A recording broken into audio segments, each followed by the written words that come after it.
We're in the middle of a series about Judaism and other religions, and we spoke last week trying to define what Yiddishkeit is more, to focus on understanding what Yiddishkeit is, and this week, Mitzvah Hashem, we're going through how Yiddishkeit compares to other religions, and the point is to understand the differences in order to understand more clearly what Yiddishkeit is, and also to understand different events and different times in history, different periods in history, and how they happened and why they happened, and try to understand how we differ and what we really believe in.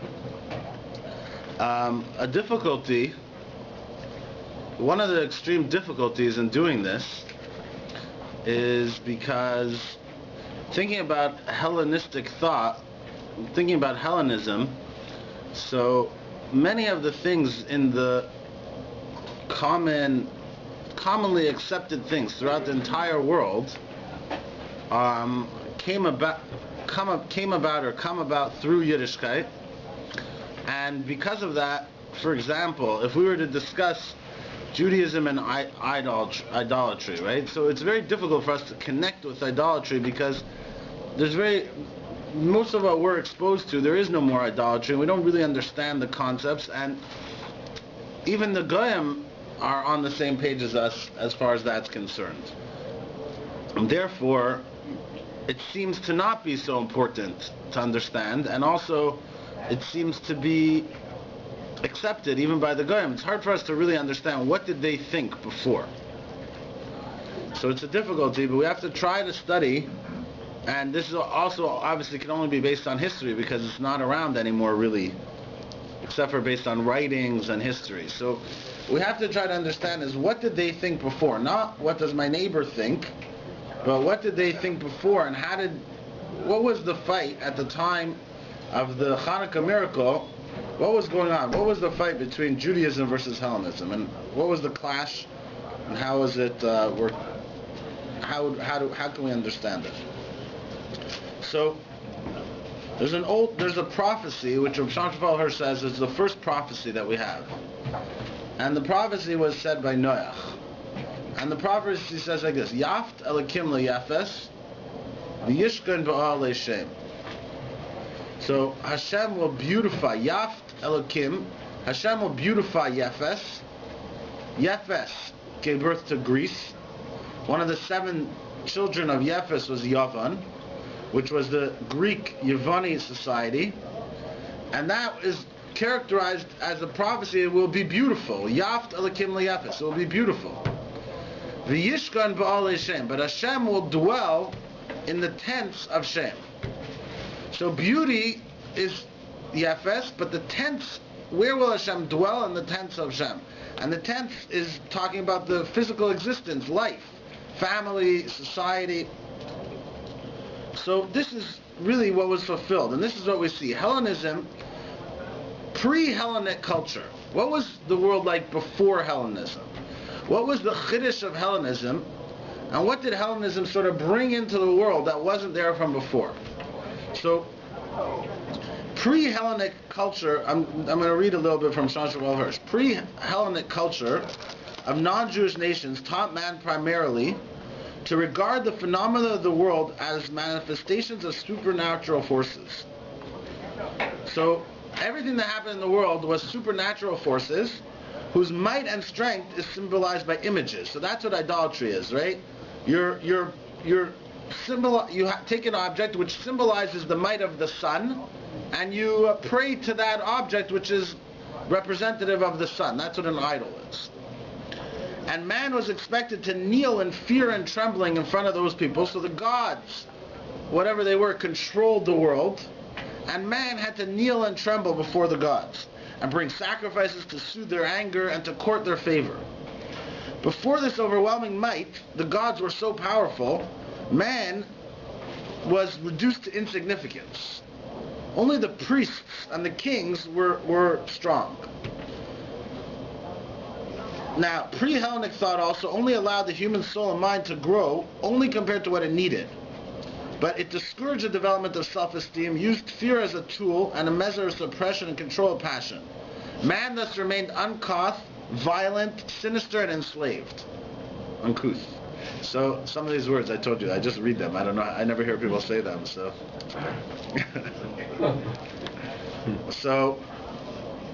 so pre-Hellenic culture, it sort of can be compared a little bit. There's a few different comparisons we can compare it to. So one of the comparisons we can compare it to is the Dark Ages in the middle of the second century, the middle of the second millennium, whatever, the second 1,000 years, the Dark Ages, where there's persecution, everything was going sort of backwards. And then there was something called the Enlightenment, which opened up, studied sciences and maths and culture and art and beauty. It was a very similar time where human mind, what was Hellenistic thought? It said to look at man not to the outside world but to himself. It makes him conscious of himself, shows him his inner self, his perfection and beauty, which every person can achieve. But what it did was, instead of having the gods suppress man and the fear of the gods were like a tool for the achievement of the greatness of man. Hellenistic thought stimulates mind and soul and aims to develop through joy and knowledge and pleasure all that is noble, harmony and beauty. So Hellenistic thought taught sciences and math and beauty, art, culture. It was there to ennoble man, to make man into a greater being, to be enlightened, so to say. And when this spread throughout the world, it was a major event in the world. What happened was, at the times of Alexander,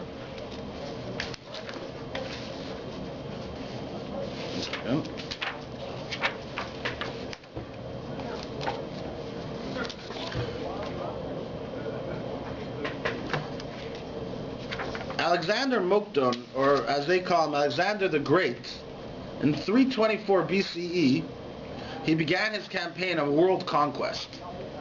And he basically conquered the world, right? One of the things we'll talk about, but if you look nowadays, what happens when Haiti has a terrible disaster, or they had all kinds of world disasters? What happens? They call and we give something called foreign aid, right? And we try to help them and try to take care of them. In the times of the Greeks or the Romans, if you would have appealed to the Romans and said we had a natural disaster, they would say, great. They would send 50,000 armed men, they would conquer the place, and they would take over. They were all looking for world dominion. Nowadays we have something called world peace. Responsibility for other countries. If you're a great superpower, you have responsibility for other countries. This is a very recent thing. And this is what we're talking about, that it's difficult for us to understand what it was like then, because our minds and the whole world's minds is so different than what it was. But nowadays, if you're stronger, it gives you greater responsibility. In their days, the stronger you were, the more powerful you were, the more you did. Anybody who you were able to beat. You conquered, and you made them pay tax to you, and you made it all your empire. And it might not even be such a bad idea now. If someone would go conquer the whole Africa and set it up in a proper way instead of having all these. The idea of it is not so crazy. Even Britain, until very recently, in the early 1940s, right, they still owned Israel. What did they have to do with Israel? Because they conquered countries. They conquered all kinds of countries to build up empires to service themselves. So that's what Alexander the Great did. And by doing this, he also spread something beautiful to the world. It was a tremendous service to the world. That's what I'm saying. It could be a service now as well. It was a tremendous service to the world, because what he spread was Hellenism. He spread Greek culture.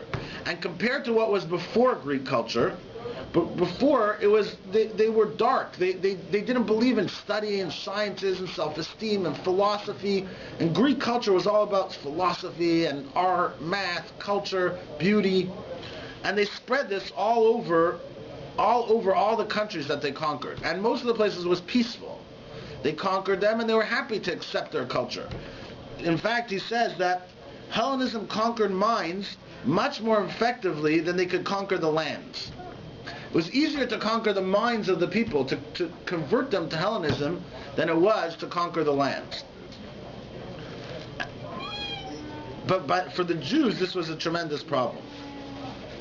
One second, let's talk a little bit more about Hellenism for a second. So, By the way, not everything's going to be perfect about Hellenism, so in case you leave in the middle, we're starting off with what's good about Hellenism. But okay, so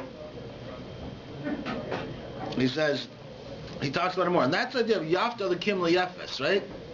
Hashem gave Yefes this ability to sense the beauty in the world, to sense the harmony, the philosophy, the culture, the art, and to bring it out into the world. And they're the first ones who really, Athens, we still have the ruins of Athens are still unbelievable, and Rome, which is basically just the next generation of Greeks on a lot of levels.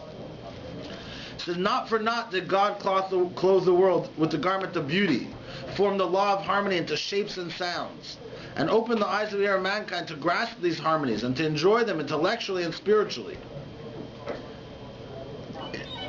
It ennobles man, the appreciation of beauty.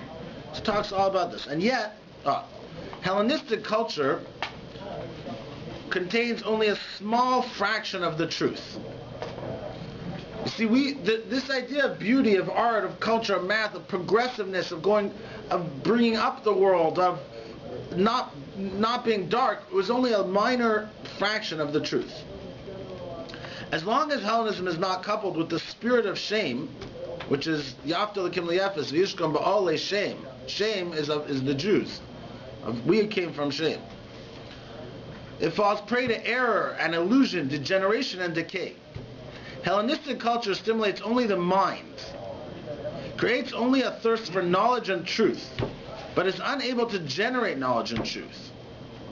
See, what's a philosophy? A philosopher has to sit in a room and try to come up with some theory of the world and how it was created and what's the purpose of the world, but they stop short at saying that there's a God-given thing. So Hellenism considers human reason as having been created to comprehend the truth. A man, the greatest man, can comprehend the truth. At the same time, human reason is considered to be the initiator, revealer, discloser, and giver of the truth. So contained within you, you should be able to initiate, reveal, disclose, and give yourself the truth. Find your truth. Now the problem with that is it's subject to error and problems. Depends only on itself to reach the truth. And that's why for 3,000 years they're still searching for the truth. All kinds of different truths have come and gone, but they're constantly searching for the truth because they're the creator and the decider of what's true.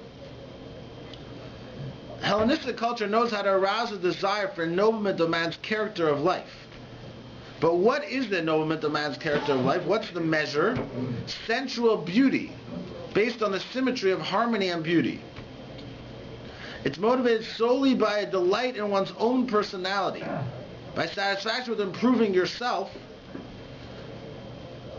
She says, under the polished surface of a refined culture remains hidden the desire for pleasure and material gratification. Hellenistic culture makes man conscious of his sublime worth, his rights, right?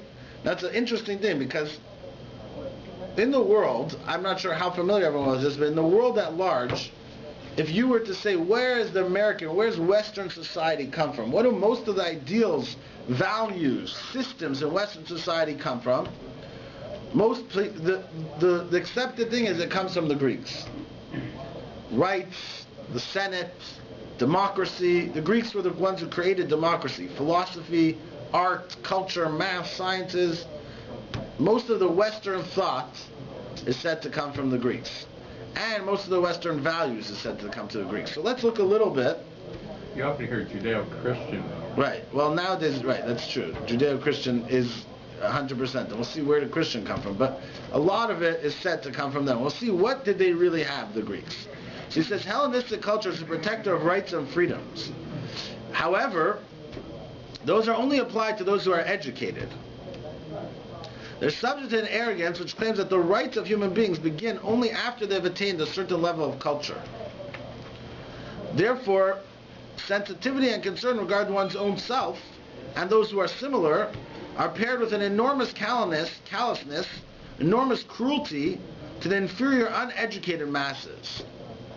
This is Rabbi Hirsch. Attica so vainglorious about its rights and liberties, which is where our things come from, some of it, saw no contradiction in the fact that 3/4 of its inhabitants lived in slavery.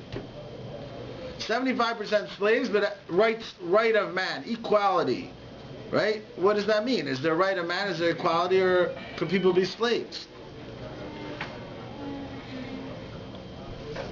Hellenistic culture was unable to fashion a proper lifestyle for the individual, for families, or for communal existences. So let's see a little bit more what Hellenistic culture is and compared to Jewish culture. So, first of all, to the Greeks, a little bit of comparison, just a few differences. To the Greeks, what was beautiful was holy. To the Jews, what was holy was beautiful.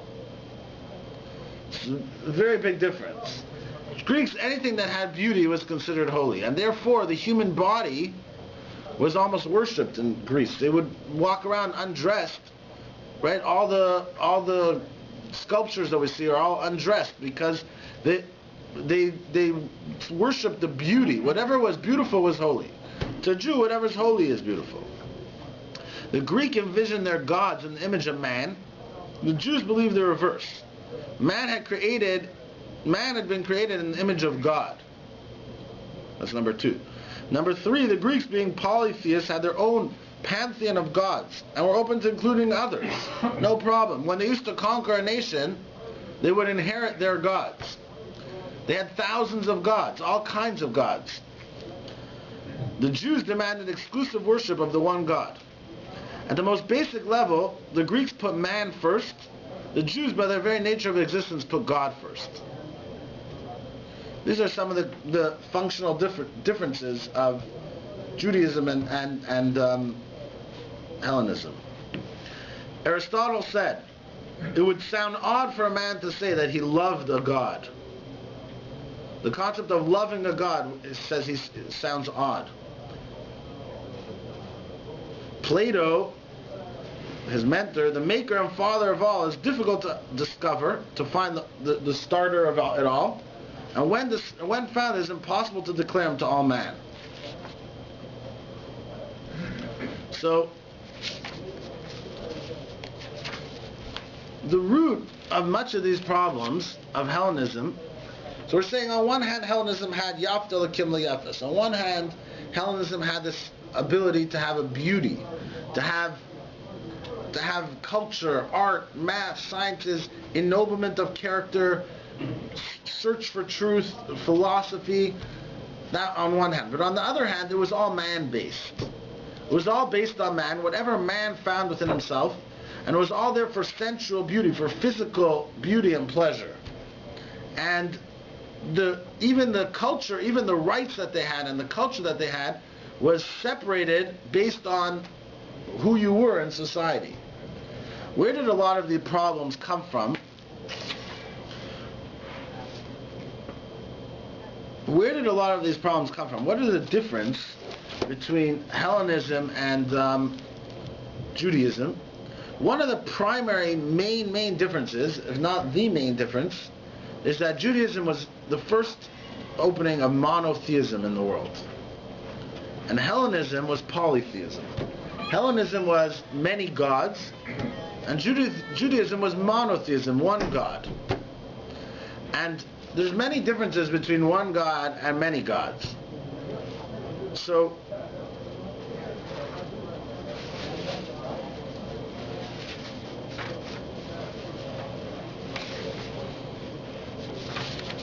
one second.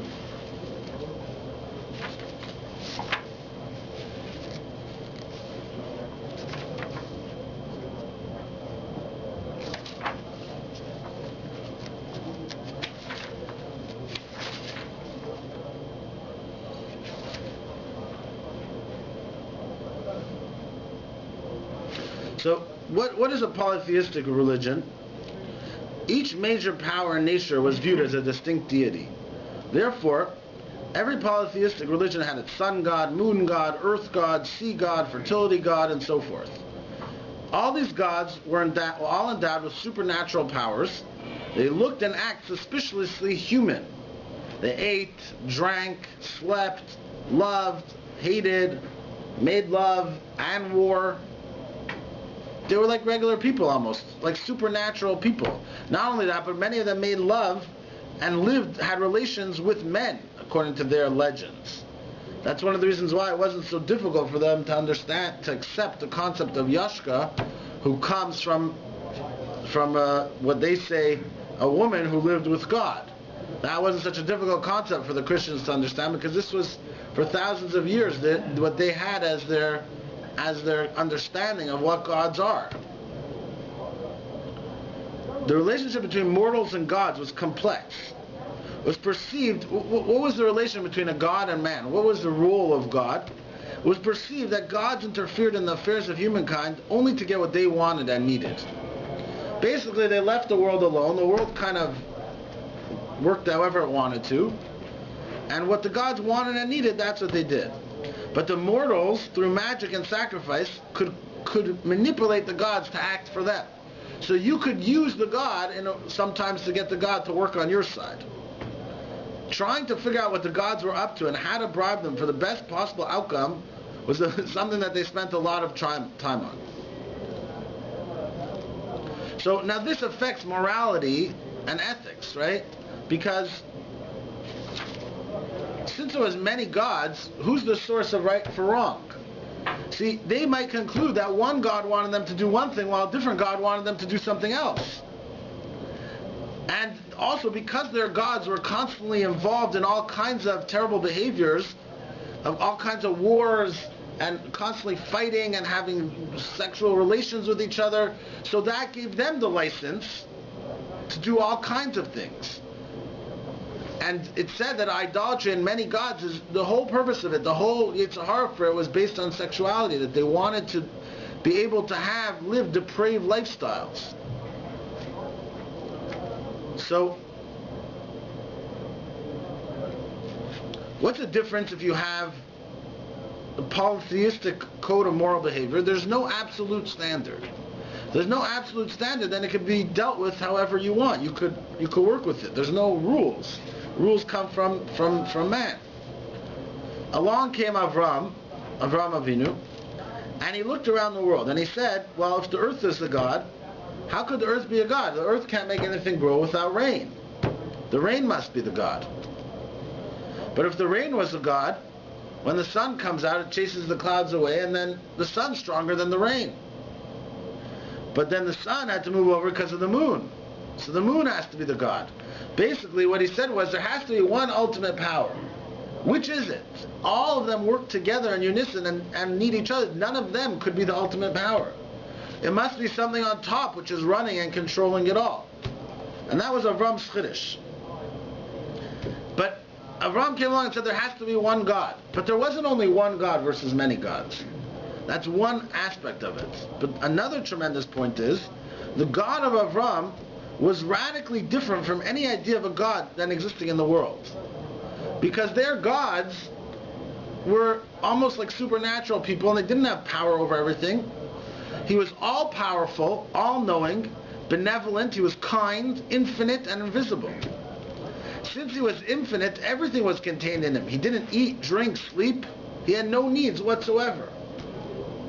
It's a whole different God. So, besides the fact that there's one and not many, but that one is a whole different God than what they understood. So this God created the world, created all the forces within it, needed nothing, did nothing, didn't eat, drink, or sleep, or have relations with people.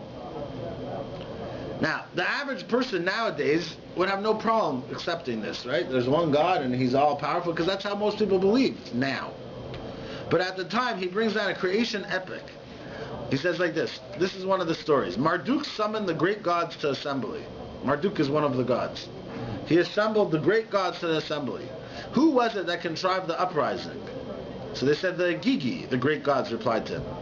It was Kingu who contrived the uprising. They bound him, holding him before E, who was another god. They imposed on him his guilt and severed his blood vessels. Out of his body they fashioned mankind. This is how the world was created, based on a fight between the gods. So the gods were constantly warring with each other, constantly coming down to the world. And because of this, they had a very difficult time accepting Hashem. So these are some of the differences between the Greek culture and the Jewish culture. So even though the Greek culture did open up culture to the world and beauty and art, but it was still based on polytheism, which was based on very complicated and complex relations between God and man and all kinds of different gods, and no problem adding more gods. It didn't have a standard. It didn't have a moral ethic. Now, let's see a little bit what this leads to and what this caused. So, this is a book by Rabbi Ken, or I think he's a rabbi, Ken Spiro. Ken Spiro works for Aish Torah, and he has a very interesting book, if anyone wants to read it. It's called World Perfect, by Ken Spiro. It's the Jewish impact on civilization.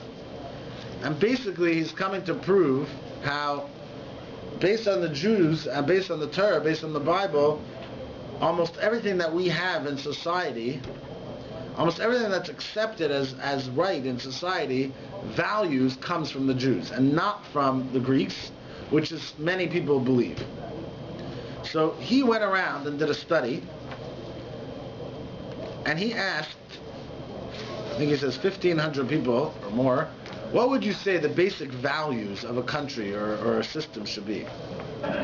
So he said, he comes out with 6 values. One value is the respect for human life, not to kill anybody. Another value is peace and harmony. People should live in peace, get along, no fighting, no wars. Right? Everyone wants world peace, right? Everyone talks about the UN is to have peace. Everything's about peace, at least officially, right? Justice and equality. Everyone should be created equal. So everyone has a right to live. Everyone has a right to live in peace, and everyone should live in peace together. Everyone should have justice and equality. Education. Everyone should have ability to have an education to go up with themselves, to be able to have education. They could function properly. Family. They should be able to have happy families. And social responsibility. You shouldn't just take care of yourself. You should take care of individuals, community, national, global level. People should take care of each other. In times of disease, famine, crime, drugs, all kinds of problems. Environment, animal rights. Take care of the world you live in. So he says, let's take a look at how the Greeks were in all 6 of these categories. So we'll see some things that are unbelievable, very unbelievable for us to understand. And this is an outgrowth of what we've been talking about until now. This is the outgrowth of a religion which is a polytheistic religion, which is based on all kinds of gods, which is based on idealizing and making into the main goal beauty and sensuality. So let's talk about the right to live. So in the times of the Greeks, a baby that appeared weak or sickly at birth, or even had a minor birth defect, was killed by the mother or father. It was common practice. And there's an essay called The Evolution of Childhood by Lloyd de Maus.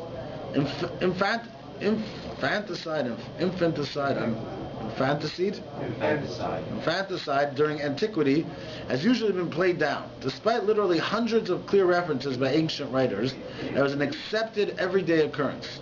Children were thrown into rivers, flung into dung heaps and cess trenches, potted in jars to starve to death, and exposed in every hill and roadside, a prey for birds, food for wild beasts to rend. In a place called the Athenian Agora, which is some well, a well was uncovered containing the remains of 175 babies thrown there to drown. He says, one of the most influential thinkers in Western intellectual history, none other than Aristotle, argued in his Politics that killing children was essential to the functioning of society. And here's the words translated into English. There must be a law, this is Aristotle, there must be a law that no imperfect or maimed child shall be brought up. And to avoid an excess in population, some children must be exposed. For a limit must be fixed to the population of the state. This is written by Aristotle, to kill babies. There's an interesting letter, a very famous letter written by a Roman citizen called Hilarion to his pregnant wife, Alice, which was dated June 17th, about the year 1. He says, know that I'm still in Alexandria, and do not worry if they all come back and I remain in Alexandria. I ask and beg of you to take good care of our baby son. Now, she was pregnant. If you deliver a child before I get home, If it is a boy, keep it. If a girl, discard it. This is a letter that he wrote to his wife. Now, he says this was typical of an open way of talking. In other words, like, he wrote a letter to his wife. It's a girl, chuck her. Like, that's normal, no problem. The Chinese today, so it's not so far-fetched. He says Seneca, the famed Roman philosopher and writer, I think there's a college here called Seneca College, right? Named after Seneca. Children also, if weak and deformed, we drown. Listen to this, I've left out a part. He's not even talking about children. He wrote a treatise on the difference between anger and wisdom. And as an example of the difference between anger and wisdom, look at Chachma B'Goyim, yeah? As an example of the difference between anger and wisdom, he's trying to show sometimes we act out of anger, and sometimes we act out of wisdom. He says like this, children also, if weak and deformed, we drown. If they're weak or deformed, we drown them. Not through anger. That's not anger. See, you have to understand what anger is. That's not anger when we kill our kids. But through the wisdom of preferring the sound to the useless. There's a wisdom, we prefer the people of sound to the useless. Pili Plim. This is a Roman philosopher that there's a college in Toronto named after, Seneca College, named after Seneca. There's more to come from Seneca if we have time. What? Could have been named after an Indian. Seneca could be a band of Indians as well. Oh, you're right. Maybe it's not named after him. Okay, I take it back. Sorry. Scratch that. Okay. He says, our morally minded friend Seneca wrote like this. There used to be another thing in Rome, that if there was children who weren't useful, they would mutilate them in order that it would be easier for them to beg. So they would break their legs, or do something to them, or blind them, so that people would have pity on them. They do that in India. Yeah? It's in the movie, right? In the movie, yeah. Slumdog Millionaire. So he says, look on the blind, but this is Seneca writing about it, and he says, look on the blind wandering about the streets, leaning on their sticks, and those with crushed feet. And still again, look on those with broken limbs. This one is without arms. That one has had his shoulder pulled down out of shape. In order that as grotesque as makes that laughter, let us go to the origin of these ills. Why do they all look so crazy? A laboratory for the manufacture of human wrecks. A cavern filled with the limbs torn from living children. What wrong has been done to the Republic? On the contrary, have not these children been done a service?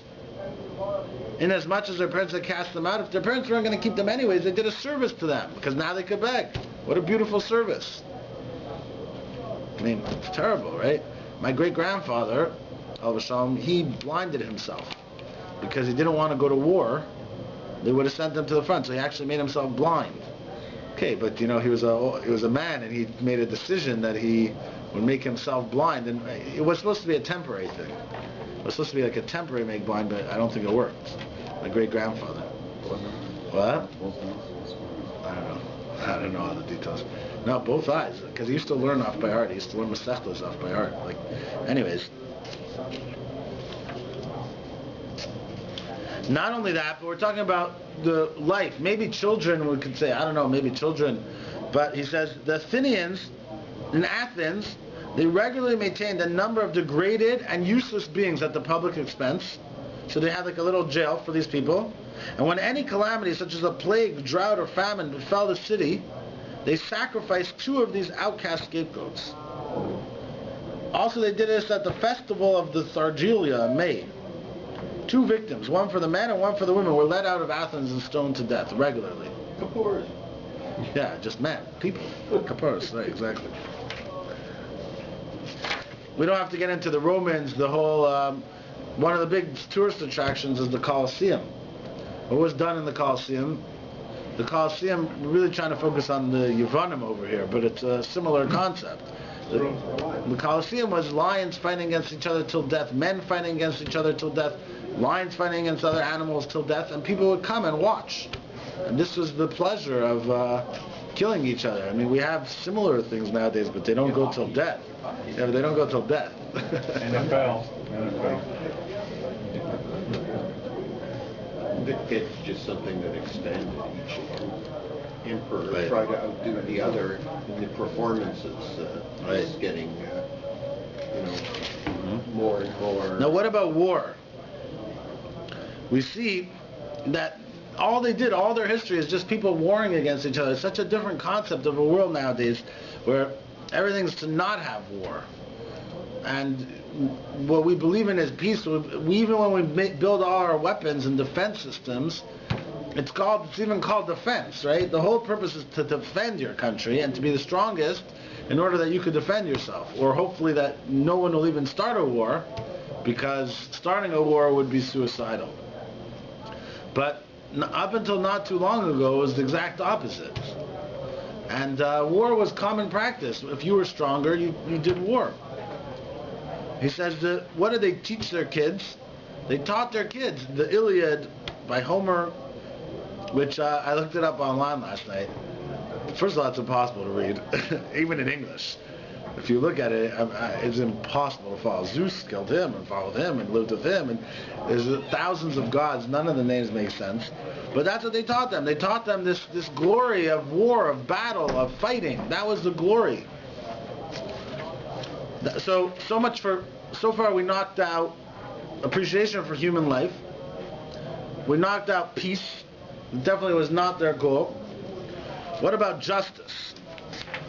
So most people in the Roman Empire and the Greek Empire were serfs. A serf was essentially a slave, worked the land in order to pay the owner. The majority of average folk tilled land that was not theirs. The vast majority were totally at the mercy of a small ruling class who could complain to no one if treated unjustly. But I thought that the Greeks were the source of democracy, right? It's true. They invented the idea of government by the people, but theirs was also officially the most efficient democratic system in history. But before we give them too much credit, you have to first figure out who got to be called a citizen in Athens. In other words, who had a right to vote? Who was part of this whole democracy? Today, a citizen means someone who lives somewhere, right? Nowadays, man, woman, right? They even want to let people who aren't citizens vote, right? Nowadays, they want to let you sneak across the country in Arizona, and then they want to let you vote the next year, right? Give them, what's it called? Allow them in, amnesty, right? But over there, you could become a citizen only if you're an adult male and own land, and both your parents had been Athenians. This turned out to be a very small minority of people. Historians estimate there were several 100,000 people living in Athens, but there's only a few thousand males who were eligible to vote. So what kind of democracy is that? If you have 4,000, 5,000 people who are the only ones who are allowed to vote, voting for everyone else, that's not a democracy. He says that's more like a theocracy. I'm not sure exactly what the difference between those are. You needed yichus. I'm sorry, wrong one. Right, you need yichus. In the final analysis, the Greeks did not practice democracy as much as what we would call oligarchy. Government by a few. So maybe they didn't have one emperor, so they had 4,000 people who basically controlled everybody else. Aristotle said like this. Remember, this is our great Aristotle. It is thought that justice is equality. People think justice means equal. And so it is. Justice is equality. But not for all persons. Only for those that are equal. Right? More equal than others. Exactly. Right? You know, everyone knows Animal Farm. Changed. Right? First it started off and said everyone's equal. And then over time it changed to some are more equal than others. Again, it says only those that are equal. As between male and female. The former is by nature superior and ruler. Right? The latter inferior and subject. What about feminine rights or whatever they're called, right? I mean, that for sure they didn't have. And this must hold good for mankind in general. Then he says that if there's a discrepancy between human beings, just like the discrepancy of soul and body, then those whose condition is such that their function is the use of their bodies, that's it, just their bodies, and nothing better can be expected of them, those, I say, are slaves by nature. It is better for them, just as in the case mentioned, to be ruled thus. It's better for them to be ruled thus. So imagine a guy would come along and say, let's emancipate the slaves. What would a proper, normal Athenian say? Guy in Athens then say, it's better for them. You're doing them a disservice. If someone was poor, it was because he deserved it. if you give him food, you're doing him a disservice. That's who he was. It was also made a difference. If you killed a citizen, you got killed. But if you killed a slave, most of the percentage was, you had to pay to the master. You didn't get killed. There was nothing wrong. It's like you stole his property. He says, even in Rome, much is made. They had a senate and an assembly for the common people like we have, right? We have senate and congress. It comes from them. But he says, but who was allowed into there? Not the regular people. It was, again, only the nobles. Here's Cicero. People heard of Cicero, right? I'm trying to bring the names that at least I heard of. Maybe if I heard of them, probably you heard of them. Okay, so like Aristotle, Cicero saw equality as illogical and even undesirable. What is called equality is really more inequitable. For when equal honor is given to the highest and the lowest, for men of both types must exist in every nation, then this very fairness is most unfair. But this cannot happen in states ruled by their best citizens. So these concepts that we have equal rights for all man. The slaves were the majority of the population. It's estimated that the ratio of slaves to citizens was 5-1. But in the Jewish context, wasn't there a distinction with the ger and eved as well? Yeah, what does the pasuk say? Here, I'll read to you the Jewish one. One second. I'm supposed to get to the Jewish ones afterwards, but because we won't get up to it. Let's talk about life. Where does the Jewish there's I'm out of time.